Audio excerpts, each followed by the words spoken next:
세상 모든 엄마에게 김정국 지음 헤르몬 하우스. 세 아이를 모두 서울대에 보낸 엄마는 어떻게 아이를 키웠을까요? 이 책을 쓴 김정국 작가님은 자신이 세 아이를 키우며 경험한 것들을 지금 육아로 힘들어하는 엄마들을 위해 나누고자 한다고 말하고 있습니다. 그럼 책 속의 내용으로 들어가 보겠습니다.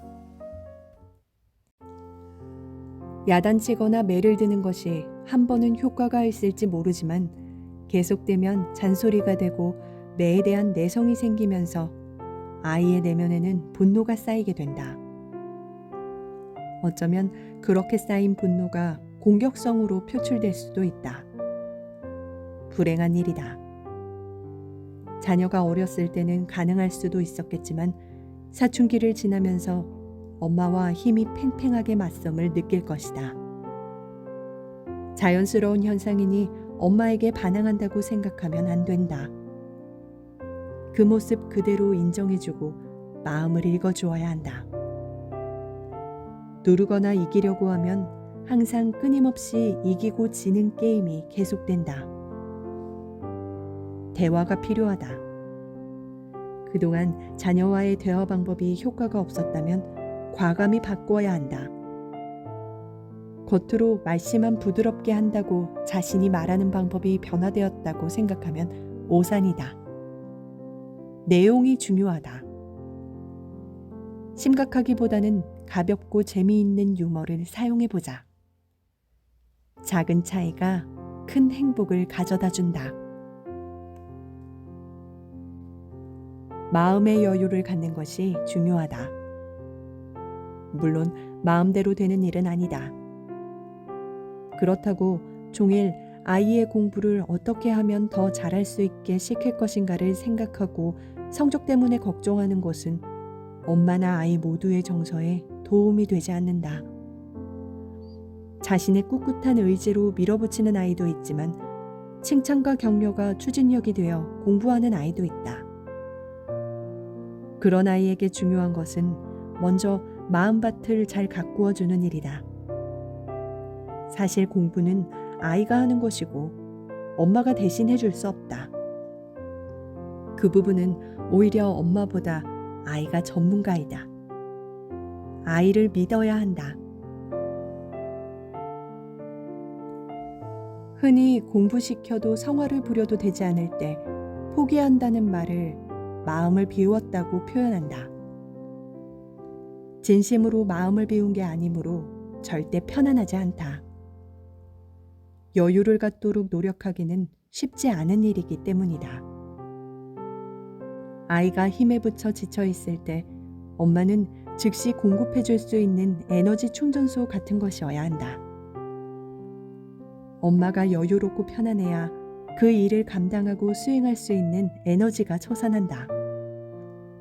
언제나 마음이 건강한 어머니가 되길 바란다. 자신과 다르다고 비난하거나 함부로 대하면 안 된다. 아이들은 각자 고유한 성향을 보인다. 아이의 모습 그대로 인정해주고 이해해줘야 한다. 그리고 비교하지 말아야 한다. 어떤 아이도 그 아이 나름으로 잘하는 게 있다. 부모의 척도에 따라 재고평가하여 가차없이 싹을 자르지 말고 못한 일은 못했다고 야단치고 혼내기보다 칭찬거리도 안 되는 그 사소함에 칭찬을 아끼지 말아야 한다. 칭찬하는 내 기분도 덩달아 좋아진다. 내 아들의 열등감을 벗기는 것은 북풍이 아니라 따스한 햇볕이다. 서로 상처를 주고받아 두고 보자라고 벼르거나 후회하기보다는 당연한 과정을 가고 있는데 너무 조급하게 우려를 표명하고 격양된 감정으로 반응을 나타내기보다는 조금만 느리게 반응하고 조금은 기다려줘야 한다. 시대가 달라져서 그렇지 당신에게도 역시 그런 시절은 있었다. 아이들에게 진심으로 필요한 것은 따뜻한 관심, 그리고 사랑이 담긴 대화이다. 소 잃고 외양간 고치는 일이 없도록 자신의 외양간은 어떤지 새겨보는 하루가 되길 바란다. 아이들은 모두 자기 나름의 리듬이 있다. 남들 움직이는 대로 따라하다가 혹은 엄마나 아빠의 리듬에 맞추어 살다가 자신의 박자를 놓친 아이들이 주변에 없는지 생각해보자. 자식이 다 같을 수는 없다. 그냥 내버려둬도 잘 자라는 나무도 있지만 정성과 보살핌으로 자라는 나무도 있다. 자기 일 알아서 척척 자라는 아이도 있지만 칭찬과 격려로 크는 아이도 있다. 야단을 맞으면 맞을수록 반항심만 커지는 아이도 있지만 좌절감에 싹도 피워보지 못하고 시들어버리는 아이도 있다. 될성 부른 나무는 떡잎부터 안다며 지레짐작으로 쏟아붓는 말 한마디가 한 사람의 인생을 좌우할 수도 있다. 처음부터 가능성을 알 수 있는 이파리도 있겠지만 한참을 자라봐야 무슨 꽃이 피는지 알 수 있는 나무도 있다. 항상 자기보다 잘하는 아이들을 쳐다보며 따라가려고 애쓰다가 좌절하는 아이들. 정상에 있는 아이를 보고 기운이 빠져 아예 처음부터 포기하는 아이들. 그런 자녀를 끌고 가려고 지독하게 인내심을 발휘하다가 지치는 어머니들. 모두 참 안타까운 모습이다. 주위에 자라는 아이가 내 자녀의 동기를 유발한다면 이보다 좋을 순 없다. 하지만 자녀가 부모의 뜻대로 따라주지 않을 때 반드시 문제가 발생한다. 그러기 이전에 진지하게 그리고 깊이 성찰하는 마음으로 자신을 되돌아보자. 나는 내 자녀를 제대로 이해하고 있는가? 그것이 내 착각으로 인한 착오는 아닌지. 나는 내 자녀가 가진 그릇의 크기를 알고 있는가? 그것을 판단하는 나의 도구에 이상은 없는지. 오물한 개구리의 눈으로 세상 밖 황소를 설명하며 더 무거운 목표를 자녀에게 강요하지는 않았는지. 자녀를 위해서라며 자신의 어두운 욕망을 숨기고 있지는 않은지. 남들 모두 하는 일이라며 세상에 하나뿐인 내 자녀를 규격화된 틀 속에 밀어넣고 있지는 않은지. 내 자녀의 그릇의 크기도 모른 채 쏟아부은 물이 그릇을 흘러넘쳐서 내 자녀의 온몸을 적시고 추위에 떨며 시름시름 알아간다. 더는 병들기 전에 무조건 쏟아부어만 주는 그 지극한 모성에 브레이크가 작동하기를 바란다. 내 자녀는 쭉 뻗어 길이 난 고속도로가 아니고 이제 자신의 길을 닦고 만들어가는 아직은 미완성의 도로다.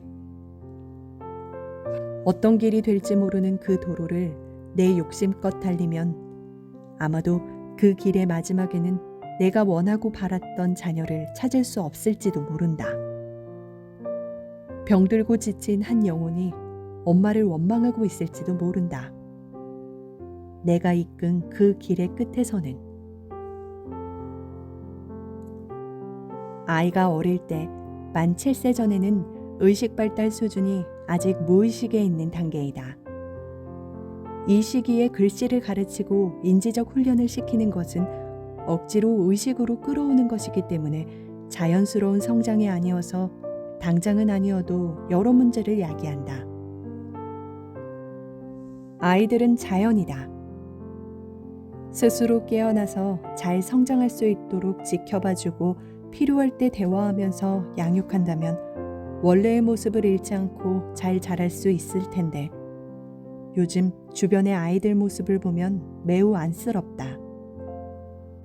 자신이 원해서 배움을 선택한 아이도 있지만 대부분은 부모의 욕심으로 아이 머릿속에 모든 지식을 박아넣기라도 하듯 가르친다. 그런다고 그 아이가 더 총명하거나 앞서가진 않는다. 어릴 때 빨리 걸었다고 더 잘 걷지 않는 것처럼 마치 아이 안에 아이가 자라지 않고 부모가 아이 안에 사는 꼴이 된다. 누구나 다 공부해야 하는 것은 아니다. 앞으로 이 아이가 어떻게 자랄지 아무도 모른다. 그저 지켜볼 뿐이다. 아이는 내 소유물이 아니고 독립된 인격체이다. 아이들의 생활 환경을 엄마의 손바닥 같은 통제 영역이 아니라 좀 더 넓은 영역에서 생활하게 하는 것이 바람직하다. 봄 햇살이 창 앞에 내려앉듯이 그렇게 지혜로움이 싹을 틔울 수 있도록 마음의 창문을 열어보자. 그리고 반드시 자녀에게 뭔가를 해야만 한다는 강박관념에서 벗어나자. 저녁이면 어김없이 사라지는 그 해님처럼 묵묵히 자기 일을 하고 늘 그 자리에서 움직이지 않고 서 있는 나무들처럼 아무것도 하지 말자. 그런다고 나무가 제 할 일을 미루거나 하지 않는 것은 아니지 않은가. 우리 아이들이 필요로 하는 물은 아이마다 다르겠지만 마치 아이들이 뜨거운 태양의 열기에 갈증이 나서 애타게 물을 찾고 있는데 잘못 이해하고 야단을 치거나 비난하는 부모는 없는지, 갈증난 아이의 마음을 부모들이 잘 이해하고 수용해 주는지 갑자기 그런 생각이 들었다. 오늘 만난 작은 새의 적극적인 몸부림은 많은 것을 느끼게 했다. 얼마나 많은 아이가 자기 일을 스스로 해결하지 못하며 의존적인 태도로 세상을 살고 있는지, 또 얼마나 많은 부모가 아이 스스로 할 수 있는 일을 부모 자신이 대신하며 아이의 손발을 쓸 수 없게 만드는지, 적어도 이 작은 새처럼 갈증으로 날 수조차 없는 상황에서 적극적으로 행동하여 물을 마실 수 있는 용기가 우리 아이들에겐 절실히 필요하지 않을까.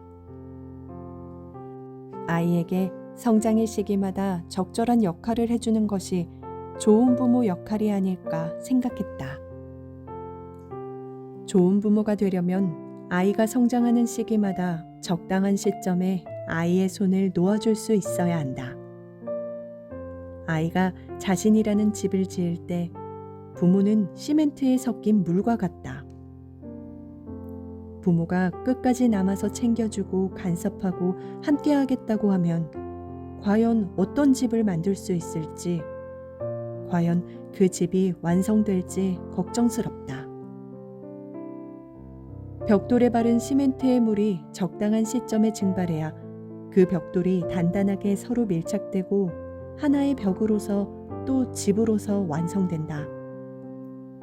그런데 부모라는 물이 언제고 남아서 떠나지 않는다면, 그리고 그 아이를 계속 보호하거나 간섭하고자 한다면 그 벽돌은 아무리 많이 쌓아도 소용이 없고 많이 쌓을수록 더 무너지기만 할 뿐이다. 물의 특성상 일정 시간이 지나면 증발하듯이 부모도 아이가 성장함에 따라 물처럼 떠나서 아이가 스스로 해나갈 수 있도록 지켜봐 줄 수 있기를, 자연의 큰 뜻을 알 수 있기를 바라는 마음이다. 자녀가 잘못된 선택을 했을 때 도움을 줄 수 있는 지킴이가 부모이고, 그게 바로 부모의 역할이다. 지금의 불이익을 피하고자 취하는 순간의 행동이 자녀가 키워야 할 힘을 키워주지 못하고 오히려 빼앗는 오를 범하게 될까봐 우려된다. 지금 이 순간 내 자녀 앞에 닥친 일들은 더 튼튼한 날개를 갖기 위해 껍데기를 깨고 나오려는 시련일지도 모른다고 생각하자. 누군가 인생의 길은 그 길을 지난 다음에야 보인다고 했다. 지금 이 순간도 인생을 되돌아보면 한때 머릿속으로 파도를 잡을 방법만 찾아 헤맨 일들이 생각나면서 당시에 아이들의 내면에 그 파도를 넣을 힘을 길러주지 못한 점이 후회로 남아있다. 바다, 그 전체를 보자. 그 속에 일어나는 파도는 아주 작은 부분일 뿐이다.